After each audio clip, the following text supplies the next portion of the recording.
முக்காவாசி பேர் பார்த்தீங்கன்னா, மலச்சிக்கல் பிரச்சனையால கஷ்டப்படுறாங்க மேம். இந்த மலச்சிக்கல் சரியாக்க ஹோம் ரெமெடி இருக்கா?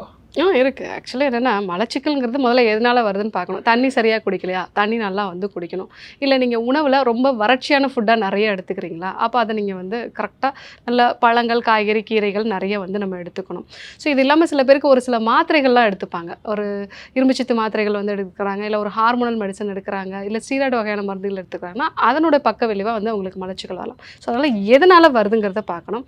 ரொம்ப காமனா வந்து பார்த்தீங்கன்னா, தண்ணி சரியா குடிக்காதனால வந்து வரும். அதேமாரி பழங்கள், காய்கறிகள் எடுத்துக்காதனால வரும்.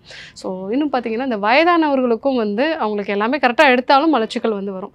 குழந்தைகள பொறுத்தவரைக்கும் மலச்சிக்கல வந்து சரி பண்ணணும் அப்டின்னா, நைட்லயே வந்து ஒரு 10 காஞ்ச திராட்சை, அதுவும் வந்து கருப்பு காஞ்ச திராட்சை நீங்க ஊற வச்சுட்டு, காலையில அந்த தண்ணிய லைட்டா ஹீட் பண்ணி, அந்த தண்ணியும் குடிச்சுட்டு, அது வந்து காஞ்ச திராட்சைய அவங்கள நல்லா மென்னு சாப்பிட சொல்லிட்டீங்க அப்டின்னா, அவங்களுக்கு அந்த மோஷன் வந்து நல்லா ஃப்ரீயா வந்து போயிடும்.